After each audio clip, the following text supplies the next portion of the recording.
مسجد کوفہ سے آتی ہے صدا رضوان کی، مسجد کوفہ سے آتی ہے صدا رضوان کی، آخری ہوگی جماعت وارث قرآن کی، مسجد کوفہ سے آتی ہے صدا رضوان کی، قلب تھا بے چین مولا تھے اذان کے منتظر، قلب تھا بے چین مولا تھے اذان کے منتظر، زیر لب مولا کے جاری تھی ثنا رحمان کی، مسجد کوفہ سے آتی ہے صدا رضوان کی،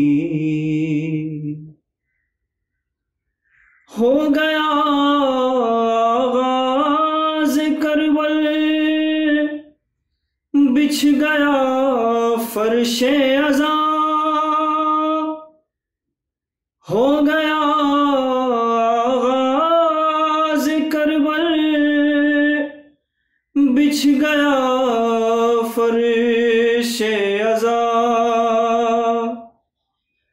کل کمائی لٹ گئی محراب میں عمران کی، مسجد کوفہ سے آتی ہے صدا رضوان کی، جب کہا فز تو علی نے سجدہ معبود میں، جب کہا فز تو علی نے سجدہ معبود میں، تھی جبیں ضربت کی زد پر ناطق قرآن کی، مسجد کوفہ سے آتی ہے صدا رضوان کی، خون میں غلطہ جو دیکھا لاڈلی نے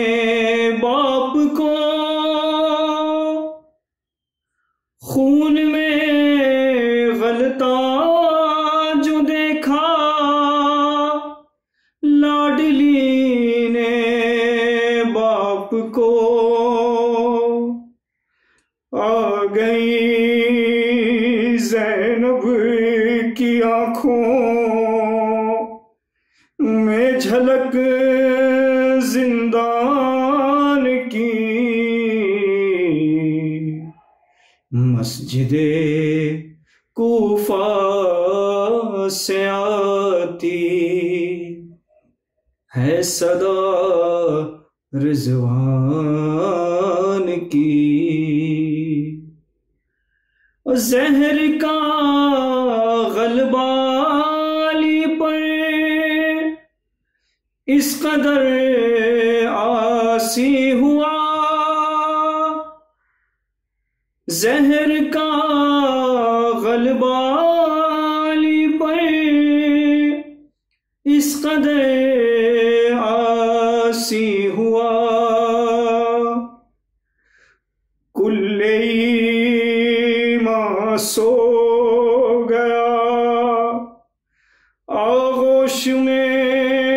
امکان کی، مسجد کوفہ سے آتی ہے صدا رضوان کی، آخری ہوگی جماعت وارث قرآن کی، مسجد کوفہ سے آتی ہے صدا رضوان کی۔ فاتحہ۔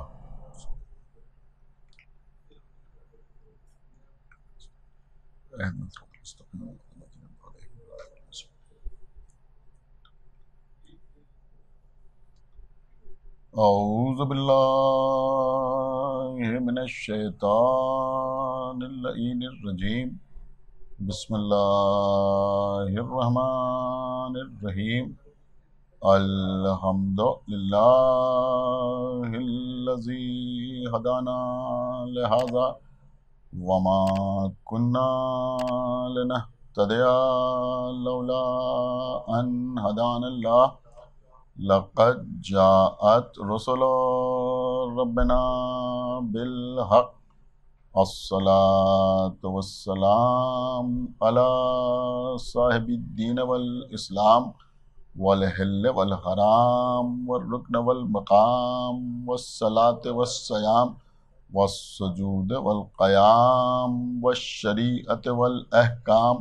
والحجة والبرهان والمحبة والعرفان والحق والبيان والكتاب والقرآن سيدنا ونبينا وشفيعنا ومولانا ومولى الثقلين جد الحسن والحسين أبي القاسم محمد وعلى أهل بيته الطيبين الطاهرين المعصومين المظلومين المنتخبين المنتجبين الذين أذهب الله عنهم الرجس وطهرهم تطهيرا اللهم صل ولعنة الله على أعدائهم وقتلتهم وغاصبي حقوقهم ومنكري فضائلهم ومصائبهم أجمعين من الآن إلى يوم الدين أما بعد فقد قال رسول الله صلى الله عليه وآله وسلم بسم الله الرحمن الرحيم يا علي أنت وشيعتك هم الفائزون صلوات پر محمد وآلہ۔ حضرات، یہ مسلسل جو 3 مجالس منعقد ہو رہی ہیں، ان کا عنوان ہے مظلومیت مولا علی۔ میں اگر چاہتا تو ان مجالس کے آغاز کے لیے قرآن مجید کی کسی ایسی آیت یا پیغمبر اسلام کی کسی ایسی حدیث کا انتخاب کرتا کہ جس میں ظلم، ظالم یا مظلوم یا مظلومیت کا تذکرہ ہو، چونکہ مولا کائنات کی مظلومیت کے سلسلے میں یہ مجالس منعقد ہو رہی ہیں، لہذا میں نے یہ مناسب سمجھا کہ پیغمبر اسلام کی اس مشہور اور معروف حدیث کو سرنامہ سخن قرار دیا جائے کہ جس میں پیغمبر اسلام نے مولا کائنات اور ان کے شیعہ حضرات کی کامیابی کا اعلان فرمایا ہے، جس سے اس بات کا احساس ہو کہ مولا علی مظلوم ہونے کے باوجود نبی کی نظر میں دنیا میں بھی کامیاب ہیں اور آخرت میں بھی کامیاب ہیں، اور مولا علی پر ظلم کرنے والے دنیا میں بھی ناکامیاب ہیں اور آخرت میں بھی ناکامیاب ہیں۔ پیغمبر اسلام نے یہ حدیث اس وقت بیان فرمائی کہ جب پیغمبر اسلام پر سورہ بینہ نازل ہوا اور پیغمبر نے اس سورہ کی تلاوت اپنے اصحاب کے سامنے کی۔ جب پیغمبر نے اس آیت کی تلاوت کی کہ ان الذین آمنوا وعملوا الصالحات اولئک هم خیر البریہ، یعنی بے شک وہ لوگ کہ جو ایمان لانے والے اور اعمال صالحہ انجام دینے والے ہیں وہ خیر البریہ ہیں۔ تو لوگوں نے کھڑے ہو کر پیغمبر سے پوچھا کہ خیر البریہ سے مراد کون ہے؟ اس سے پہلے کہ پیغمبر اسلام کوئی جواب دیتے، مولا کائنات غالب کل غالب حضرت علی ابن ابی طالب علیہ السلام داخل مسجد ہوئے، اور جب مولا علی مسجد میں داخل ہوئے تو رسول اللہ نے مولا علی کی طرف اشارہ کر کے فرمایا کہ یہ آ گیا خیر البریہ۔ جب اصحاب کے سامنے مولا علی کا تعارف خیر البریہ کے اعتبار سے کرا چکے تو مولا علی کو اپنے قریب بلایا اور بلانے کے بعد اصحاب کی طرف دیکھا تاکہ اصحاب پیغمبر کی طرف مکمل طور پر متوجہ ہو جائیں، اور پھر مولا علی کی طرف دیکھا اور یہ فرمایا کہ یا علی انت وشیعتک ہم الفائزون، یا علی آپ اور آپ کے شیعہ کامیاب ہیں۔ حدیث کو پیغمبر نے یہیں پر روکا نہیں بلکہ پھر فرمایا فی الدنیا والآخرہ،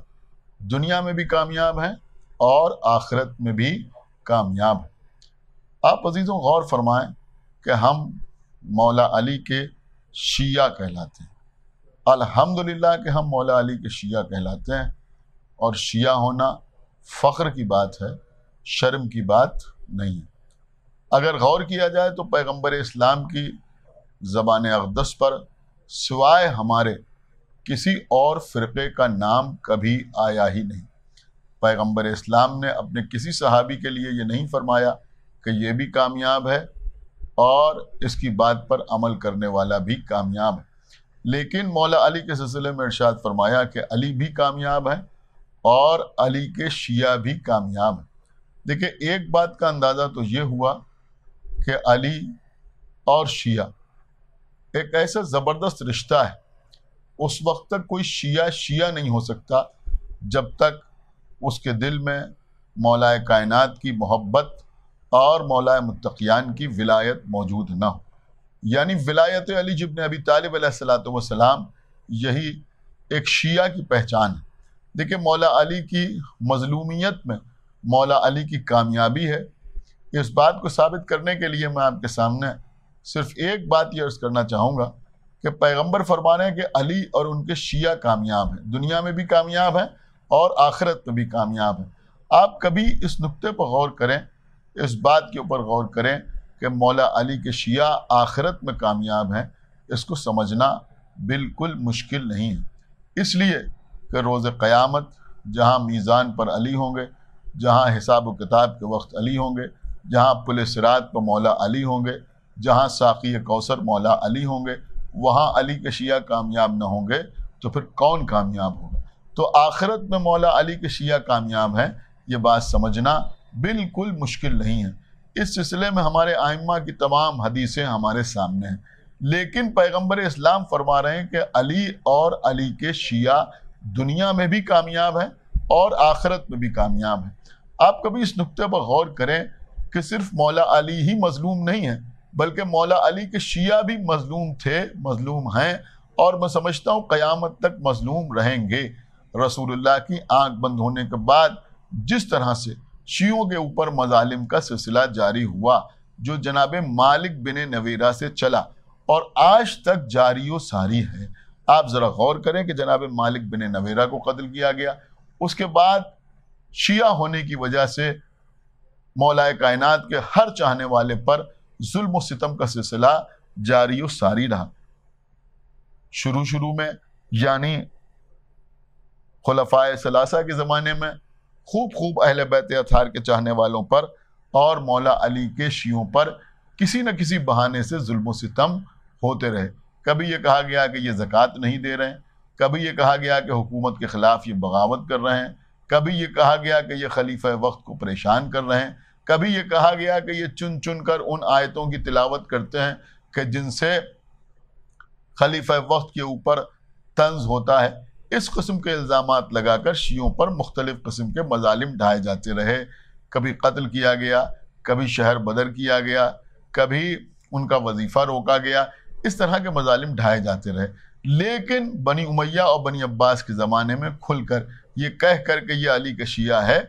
لوگوں پر ظلم ڈھائے گئے، شیعوں کے خون سے گارے بنائے گئے، شیعوں کو دیواروں میں چنا گیا۔ انتہا یہ ہے کہ اگر کسی بادشاہ کے کوئی پھوڑا نکل آتا تھا تو طبیب اس کو یہ مشورہ دیتا تھا کہ کسی شیعہ کے شہرک کا خون اس کے پھوڑے پر لگایا جائے تو اس کا پھوڑا اچھا ہو جائے گا۔ اس وجہ سے کسی شیعہ کو قتل کر دیا جاتا تھا۔ تو کتنے شیعہ قتل ہوئے؟ اچھا، صرف اس زمانے میں قتل نہیں ہوئے بلکہ آج تک ہمارے قتل و عام کا سلسلہ جاری و ساری ہے۔ کتنے شیعہ افغانستان میں مار دیے گئے، قتل کیے گئے یا نہیں قتل کیے گئے؟ ہزارہ برادری کے نامعلوم کتنے شیعہ قتل کیے گئے۔ اسی طرح سے عزیزوں سعودی عربیہ میں کتنے شیعوں کو قتل کر دیا جاتا ہے۔ اسی طرح سے پاکستان میں نامعلوم کتنے شیعہ مار دیے گئے، ہندوستان میں کتنے شیعہ قتل کر دیے گئے۔ تو ہر جگہ شیعوں پر ظلم و ستم کا سلسلہ جاری و ساری ہے۔ سیریا میں قتل کیے گئے، عراق میں شیعہ مارے گئے، کوئی ملک ایسا نہیں ہے جہاں شیعوں پر مظالم نہ ڈھائے گئے ہوں، اور آج تک یہ سلسلہ جاری و ساری ہے، شیعہ قتل کیے جا رہے ہیں۔ اب آپ ذرا غور کریں کہ اگر ساری دنیا کے اوپر نظر ڈالی جائے تو ایک آدھ ملک کو چھوڑ کر کہیں کسی شیعہ کی حکومت بھی نظر نہیں آتی۔ اس کا مطلب یہ ہوا کہ حکومت ہمارے پاس نہیں ہے، دولت ہمارے پاس نہیں ہے، کثرت ہمارے پاس نہیں ہے، مظالم ہم پہ ہو رہے ہیں، قتل ہمارے مردوں کو کیا جا رہا ہے، بیوہ ہماری عورتیں ہو رہی ہیں، یتیم ہمارے بچے ہو رہے ہیں۔ انتہا یہ ہے کہ ہمارے چھوٹے چھوٹے بچوں کو بھی قتل کر دیا جاتا ہے۔ ہم عزاداری کریں تو لوگ پریشان ہیں، ہم ماتم کریں تو لوگ پریشان ہیں، ہاتھ ہم اپنے سینے پر مارتے ہیں، درد دوسروں کے سینوں میں ہوتا ہے، فضائل ہم بیان کرتے ہیں، پریشان دوسرے ہوتے ہیں۔ لیکن آپ ذرا غور فرمائیں کہ اتنے مظالم سہنے کے باوجود یہ تو ماننا ہی پڑے گا کہ یہ ایک مظلوم قوم ہے، اس کے باوجود پیغمبر فرما رہے ہیں کہ یہ نہ صرف یہ کہ آخرت میں کامیاب ہے بلکہ دنیا میں بھی کامیاب ہے۔ تو یہ شیعوں کے دنیا میں کامیاب ہونے کا راز کیا ہے؟ یہ دنیا میں کیسے کامیاب، کس لیے کامیاب ہے؟ ظاہری نظر سے تو کامیاب نظر نہیں آتے۔ اگر ساری دنیا پر شیعوں کی حکومت ہوتی تو یہ کہا جاتا ہے کہ یہ دنیا میں بھی کامیاب ہے، آخرت میں بھی کامیاب ہے، لیکن ساری دنیا تو چھوڑیے، ایک آدھ ملک کے علاوہ کہیں شیعوں کی حکومت نظر نہیں آتی۔ تو پھر کیسے رسول اللہ نے فرما دیا کہ شیعہ دنیا میں بھی کامیاب ہے اور آخرت میں بھی کامیاب ہے؟ میں آپ کی خدمت میں عرض کروں کہ کامیابی کا مطلب کیا ہے؟ بہت توجہ کے ساتھ آپ سماعت فرمائیں کہ کامیابی کا مطلب یہاں پر کیا ہے۔ دیکھیے عزیزوں، کوئی بھی شیعہ ہو، بزرگ ہو، جوان ہو، بوڑھا ہو، ہم پر کتنے ہی مظالم کیوں نہ ڈھائے جائیں، 1400 سال سے ہم کو قتل کیا جا رہا ہے، لیکن آج تک اتنے ظلم ڈھانے والے افراد ہمارے کسی مرجع تقلید سے، ہمارے کسی عالم دورہ سے، ہمارے کسی عالم سے، ہمارے کسی خطیب سے، ہمارے کسی ذاکر سے، ہمارے کسی مرثیہ خان سے، ہمارے کسی مرثیہ گو سے، ہمارے کسی شاعر سے، انتہا یہ ہے کہ ہمارے کسی بچے سے بھی کوئی یہ نہ کہلوا سکا کہ رسول اللہ کے بعد پہلے وہ ہیں، پھر وہ ہیں، پھر وہ ہیں، اس کے بعد مولا علی ہیں۔ ہمارے کسی بچے سے بھی اگر آپ پوچھئے کہ رسول اللہ کے بعد خلیفہ وقت کون ہے، امیر المومنین کون ہے تو وہ مولا علی کا نام لیتا ہے، مولا علی کے علاوہ کسی اور کا نام نہیں لیتا۔ اس کا مطلب یہ ہوا کہ اتنے ظلم ڈھانے کے بعد دنیا آج تک ہم سے ان کو نہ منوا سکی۔ تو اب آپ ہم کو انصاف سے بتائیں کہ جب اتنے ظلم ڈھانے کے بعد دنیا آج تک ہم سے ان لوگوں کو نہ منوا سکی تو پھر ہمارا مولا کسی کی بیعت کیسے کر لے گا؟ ایک صلوات پڑھیں بر محمد و آل محمد۔ اور یہی مولا کائنات کی کامیابی کا اعلان ہے۔ بہت توجہ کے ساتھ آپ سماعت فرمائیں کہ جن لوگوں نے مولا کائنات کا حق غصب کیا، جنہوں نے مولا کائنات کو ظاہری خلافت سے محروم کیا، دیکھیں بہت توجہ آپ حضرات کی چاہتا ہوں، ان کو بھی جب پریشانی کا عالم ہوا تو مولا کائنات کے در ہی پر آنا پڑا۔ بغیر علی کے در پہ آئے ہوئے کسی کی مشکل کشائی نہیں ہوئی، کسی کی مشکل کشائی نہیں ہوئی جب تک مولا علی کے در پر نہیں آیا۔ حالانکہ آپ غور کریں اتنے مظالم ڈھائے جا رہے ہیں، مولا علی کے گھر کا دروازہ جلایا جا رہا ہے، ان کے گلے میں رسن باندھی جا رہی ہے، لیکن جب بھی کوئی سخت وقت آتا ہے تو لوگوں کو مولا متقیان کے در پر آنا پڑتا ہے۔ اور میں آپ کی خدمت میں یہ بھی عرض کروں عزیزوں کہ آج بھی تمام کے تمام افراد جن کا ہمارے فرقے سے تعلق نہیں ہے وہ اپنی زبان سے کہیں یا نہ کہیں، کھل کے بات کریں یا نہ کریں، لیکن ان کے ذہن میں یہ بات ضرور موجود ہے کہ اگر علی راضی ہیں تو اللہ راضی ہے، اور اگر علی راضی نہیں ہیں تو اللہ راضی نہیں ہے۔ یہ بات ہر ایک کے ذہن میں موجود ہے، چاہے وہ کسی بھی فرقے سے تعلق رکھتا ہو، اس کے ذہن میں یہ بات موجود ہے کہ اگر علی راضی تو اللہ راضی، اور اگر علی ناراض تو اللہ ناراض۔ آپ کہیں گے کہ تم کس بنیاد پہ یہ بات کہہ رہے ہو؟ تو میں اس بنیاد پہ یہ بات کہہ رہا ہوں کہ آج بھی آپ تمام کتابیں پڑھ ڈالیے، تمام کتابوں کا مطالعہ کر ڈالیے، لوگوں نے سارا زور قلم، سارا زور تحریر اس بات پر خرچ کر دیا کہ کسی طرح سے یہ ثابت کر دیا جائے کہ مولا علی ان سے بھی راضی تھے، اور مولا علی ان سے بھی راضی تھے، اور مولا علی ان سے بھی راضی تھے۔ آپ مجھے بتائیں کہ جب سارے زمانے نے بیعت کر لی تھی، اجماع ہو گیا تھا، تو پھر ایک ہمارا علی راضی ہو یا راضی نہ ہو، اس سے فرق کیا پڑتا ہے؟ اس سے کوئی فرق پڑتا ہے کہ اس سے کوئی فرق تو نہیں پڑنا چاہیے، لیکن لوگوں کا پریشان ہو کر یہ ثابت کرنا کہ علی ان سے راضی تھے، ان سے راضی تھے، ان سے راضی تھے، کیا اس بات کی دلیل نہیں ہے کہ وہ بھی یہ سمجھتے ہیں کہ خالی رضی اللہ کہنے سے اللہ کسی سے راضی نہیں ہوتا؟ اگر علی راضی تو اللہ راضی، اور اگر علی ناراض تو اللہ ناراض۔ اب اس میں دلیلیں دی جاتی ہیں، ثبوت پیش کیے جاتے ہیں کہ مولا علی ان کی مشکل کشائی کے لیے آئے، مولا کائنات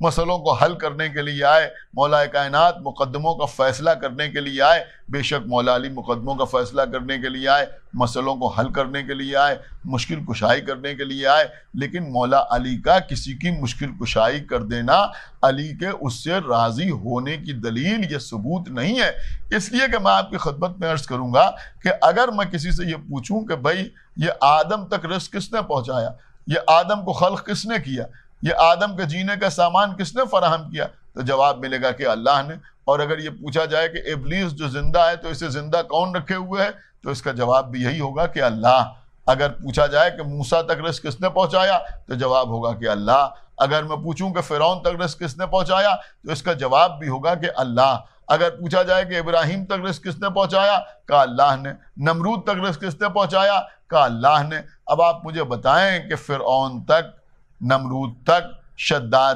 تک رزق پہنچانا کیا اللہ کے ان لوگوں سے راضی ہونے کی دلیل ہے؟ تو جواب ملے گا کہ نہیں، اللہ کے ان سے راضی ہونے کی دلیل نہیں ہے۔ تو پھر کس بات کی دلیل ہے؟ کہ اس کے رب العالمین ہونے کی دلیل ہے۔ اگر وہ رب العالمین نہ ہوتا تو پھر وہ اپنے مخالفوں کو، اپنے دشمنوں کو رزق نہ دیتا۔ اس نے جو دوسروں کو، غیروں کو، جو اس کی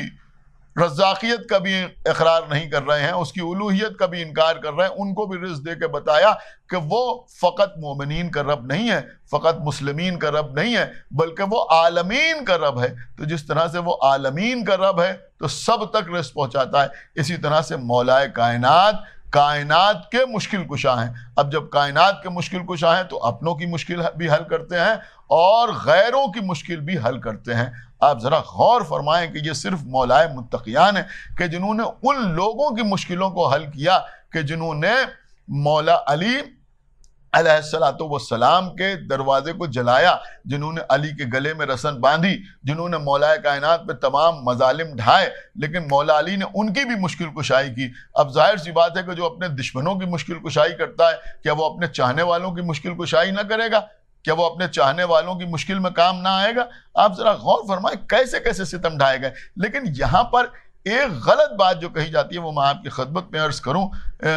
اور اس کو عرض کرنا نہایت ضروری ہے، کہ انہوں نے کہا کہ مولا کائنات نے فلاں صاحب تک پانی پہنچایا، کھانا پہنچایا، لہٰذا اگر علی ان سے راضی نہ تھے تو کھانا کیسے پہنچاتے اور پانی کیسے پہنچاتے؟ تو میں آپ کی خدمت میں عرض کروں گا کہ علی کا کھانا پہنچانا، پانی پہنچانا، یہ تو آپ کو دکھائی دے رہا ہے۔ ارے علی کا خالی پانی پہنچانا آپ کو دکھائی دے رہا ہے؟ ہم تو آپ کی خدمت میں عرض کریں گے کہ علی تو اسے کہتے ہیں جو اپنے قاتل کو شربت پلاتا ہوا نظر آتا ہے، یعنی ابن ملجم کو شیر پلاتے ہوئے نظر آتے ہیں۔ تو کیا مولا کائنات کے ابن ملجم کو شیر پلانا کیا علی کے ابن ملجم سے راضی ہونے کی دلیل ہے؟ دیکھیں راضی ہونے کی دلیل نہیں ہے، لیکن اس کے ساتھ ساتھ ایک بات میں اور آپ کی خدمت میں عرض کروں گا کہ کچھ لوگ ایسے ہیں کہ جو دشمنان امیر المومنین کے لیے سافٹ کارنر رکھتے ہیں،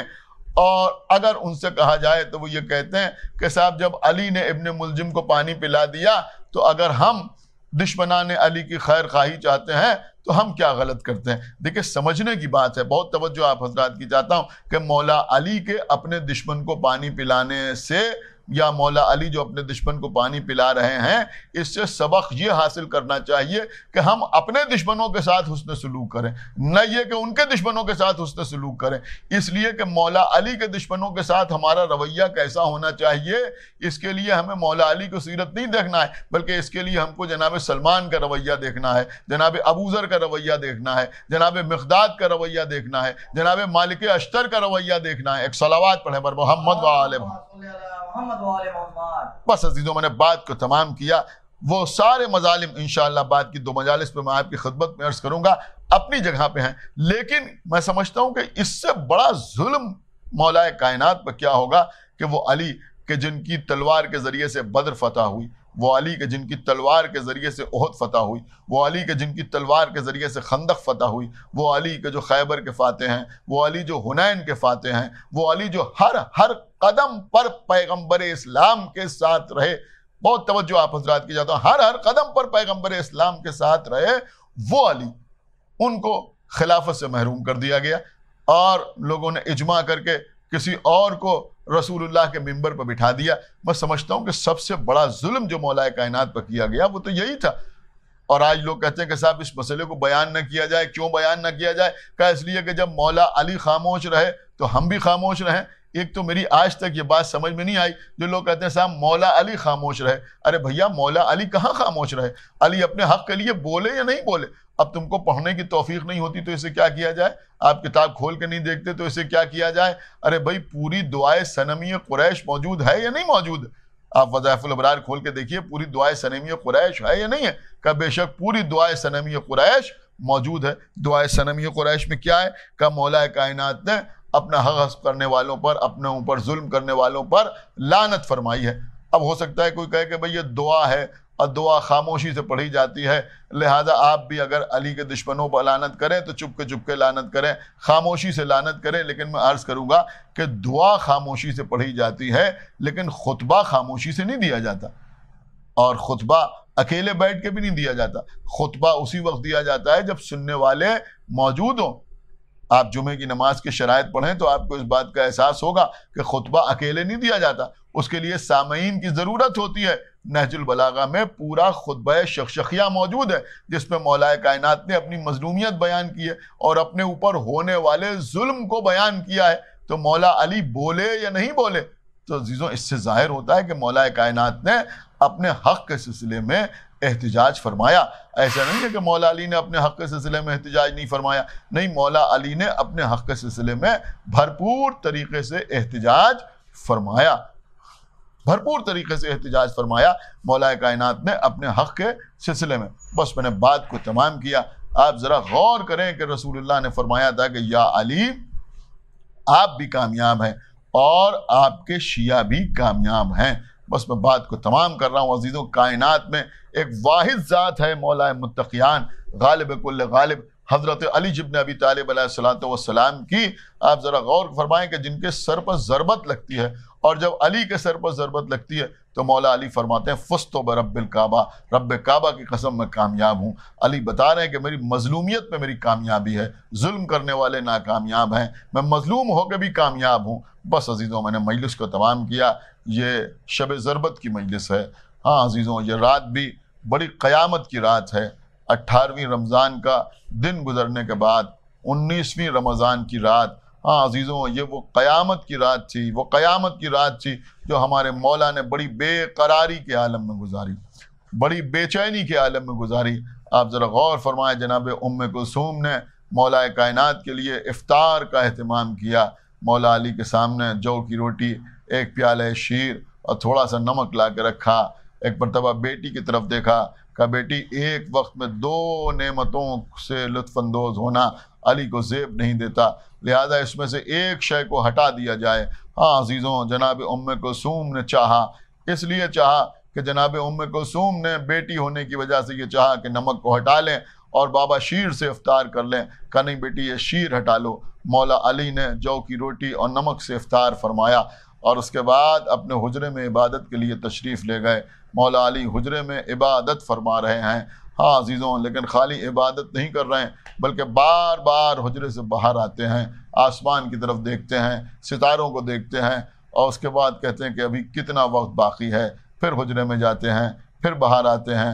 پھر حجرے میں جاتے ہیں، پھر باہر آتے ہیں۔ جناب ام کلثوم فرماتی ہیں کہ میں نے اپنے بابا کا یہ عالم کبھی نہیں دیکھا تھا، کسی معرکے میں میں نے اپنے بابا کو اس کیفیت میں نہیں دیکھا تھا، جس بے چینی کی کیفیت میں میں اس رات اپنے بابا کو دیکھ رہی تھی کہ بار بار بابا مصلی پہ جاتے تھے، گڑ گڑاتے تھے، مناجات فرماتے تھے، عبادت میں مصروف رہتے تھے، پھر باہر آتے تھے، صحن میں آ کے آسمان کو دیکھتے تھے، پھر حجرے میں چلے جاتے تھے۔ جناب ام کلثوم ہاتھ جوڑ کے سامنے آئیں، کہا بابا کل کوئی سخت معرکہ ہے، کسی جنگ پہ جانا ہے، اے بابا آپ اتنے بے قرار کیوں ہیں، اتنے بے چین کیوں ہیں؟ کہا بیٹی کل مجھے اپنے اللہ کی بارگاہ میں جانا ہے، اجرکم من اللہ، خدا آپ کو کسی غم میں نہ رلائے سوائے غم اہل بیت کے۔ ہاں عزیزوں، یہ راتیں رونے کی راتیں ہیں، آنسو بہانے کی راتیں ہیں، یہ شبیں غم منانے کی شبیں ہیں، اس لیے کہ یہ وہ راتیں ہیں جس میں ہم اپنے مولا کا غم مناتے ہیں۔ کس مولا کا غم مناتے ہیں؟ جن کے ذریعے سے ہم پہچانے جاتے ہیں، جو ہمارے لیے تشخص ہیں، ہم علی والے کہلاتے ہیں۔ ہاں عزیزوں، مولا کائنات رات بھر عبادت کرتے رہے، بے چینی کے عالم میں ساری رات گزاری، اور اس کے بعد جب صبح کا وقت قریب آیا، مولا علی گھر سے نکلنا چاہتے ہیں، لیکن جب گھر سے نکلنا چاہتے ہیں تو گھر میں جو مرغابیاں پلی ہوئی تھیں انہوں نے آگے بڑھ کے اپنی منقاروں سے مولا علی کا دامن پکڑ لیا، گویا یہ جانور بھی زبان بے زبانی میں کہہ رہے تھے یا علی باہر نہ جائیے۔ جناب ام کلثوم کی طرف متوجہ ہوئے، ان مرغابیوں سے دامن چھڑایا اور فرمایا ام کلثوم دیکھو ان کا خیال رکھنا، اور اگر ان کا خیال نہ رکھ سکنا تو ان کو راہ خدا میں آزاد کر دینا، یہ خود اپنے دانے پانی کا اہتمام کر لیں گے۔ میں کہوں گا یا علی آپ کو جانوروں کا اتنا خیال ہے، مرغابیوں کا اتنا خیال ہے کہ یہ بھی بھوکے نہ رہیں، یہ بھی پیاسے نہ رہیں، لیکن ذرا کربلا کے میدان میں آ کے دیکھیے، آپ ہی کے گھر کے چھوٹے چھوٹے بچے ہیں، ہاتھوں میں خالی کوزے لیے ہوئے ہیں، العطش العطش کی آوازیں بلند کر رہے ہیں۔ ہاں عزیزوں، کربلا کا وہ منظر آپ ذرا سوچیں کہ ہم سنتے ہیں تو روتے ہیں، ہماری آنکھوں سے آنسو بہتے ہیں۔ ارے ذرا سوچئے کہ جب چھوٹے چھوٹے بچے آقا حسین کے پاس آ کے کہتے ہوں گے العطش، پیاس مارے ڈالتی ہے، تو حسین پر کیا گزرتی ہوگی؟ جب حضرت عباس کے کانوں میں جناب سکینہ کی آواز آتی ہوگی چچا پیاس مارے ڈالتی ہے، تو حضرت عباس کے دل کا کیا عالم ہوتا ہوگا؟ ہاں عزیزوں، مولا علی گھر سے باہر نکلے، مسجد کوفہ میں تشریف لائے، اور اس کے بعد وہ وقت بھی آیا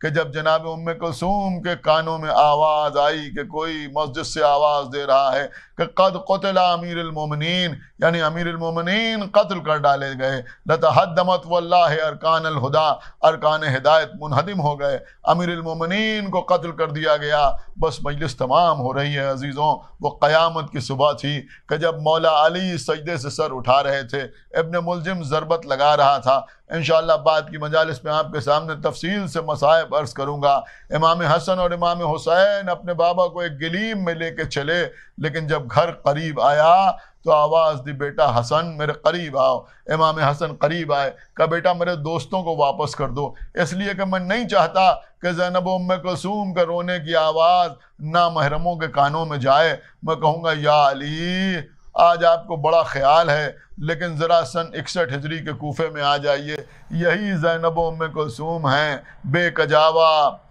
ناکوں پر گزاری جا رہی ہیں، منادی ندا دے رہا ہے، اے تماشا دیکھنے والوں آؤ، یہ رسول کے گھر کی بہویں اور بیٹیاں ہیں، جزاکم اللہ خیر الجزا۔ بس عزیزوں میں نے مجلس کو تمام کیا، لیکن مولا علی کی یہ وصیت علی کے ایک چاہنے والے شیعہ کو یاد رہی۔ آپ کو معلوم ہے وہ کون؟ وہ جناب جابر ابن عبداللہ انصاری۔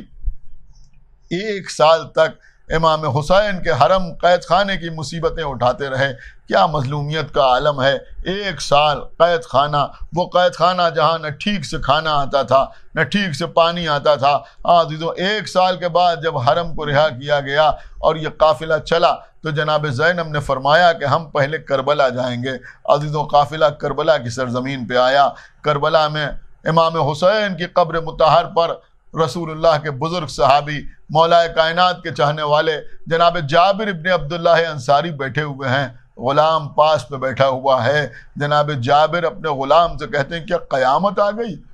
اس نے کہا کیوں قیامت کی بات کر رہے ہیں آپ؟ کہا مجھے علی کی آواز سنائی دے رہی ہے، مجھے علی کا لہجہ سنائی دے رہا، جاؤ جا کے معلوم کرو کہ کون آیا ہے۔ غلام گیا، کچھ دیر کے بعد واپس آیا۔ واپس آنے کے بعد کہا کہ علی نہیں آ رہے ہیں بلکہ علی کی بیٹی زینب آ رہی ہیں، علی کی بیٹی زینب آ رہی ہیں، اور زینب علی کے لہجے میں خطبے دے رہی ہیں، لہذا ایسا معلوم ہوتا ہے جیسے علی نوحہ کر رہے ہوں۔ بس یہ سننا تھا کہ جناب جابر نے کہا مجھے اٹھاؤ۔ غلام نے اٹھایا، کہا مجھے اس قبر سے دور لے چلو۔ غلام دور لے کے آیا، کہا یہاں قیام کریں؟ کہا نہیں اور دور چلو۔ کچھ اور دور پہنچے، کہا یہاں قیام کریں؟ کہا نہیں اور دور چلو۔ جب بہت دور آ گئے تو کہا ہاں ٹھیک ہے یہیں قیام کرو۔ غلام نے ہاتھ جوڑے، کہا آقا آپ جب سے قبر حسین پہ آئے 1 لمحے کے لیے آپ نے جدا ہونا گوارا نہ کیا، آج آپ اتنی دور کیسے چلے آئے؟ جناب جابر ابن عبداللہ انصاری کہتے ہیں ارے تجھے کیا معلوم، ہمیں یاد آیا کہ جب علی کے سر پر ضربت لگی تھی اور حسنین علیہ السلام اپنے بابا کو ایک گلیم میں لے کے گھر کی طرف جا رہے تھے تو ہم سب پیچھے پیچھے سر و سینہ پیٹتے ہوئے جا رہے تھے۔ جب گھر قریب آیا تو علی نے فرمایا بیٹا حسن میرے دوستوں کو واپس کر دو، اس لیے کہ میں نہیں چاہتا کہ زینب و ام کلثوم کے رونے کی آواز نامحرموں کے کانوں تک جائے۔ ارے جب تو چلا گیا تھا تو قبر حسین سے آواز آ رہی تھی اے میرے نانا کے صحابی جابر میری قبر سے دور چلے جاؤ، اس لیے کہ میری بہن زینب آ رہی ہے۔ شب چاکرے بان سحر گریا کناں ہے، شب چاکرے بان سحر گریا کناں ہے، مخلوق خدا مائل فریاد و فغاں ہے، ماں بین زمیں آسماں محشر کا سما ہے، 19ویں رمضان کا یہ خال بیان ہے، تاریخ یہ وہ ہے جو قیامت سے نہیں کم، اے مومنو سر پیٹو کرو گریہ و ماتم، اے مومنو سر پیٹو کرو گریہ و ماتم، اے مومنو سر پیٹو کرو گریہ و ماتم، فارغ جو تہجد سے ہوئے فاتح خیبر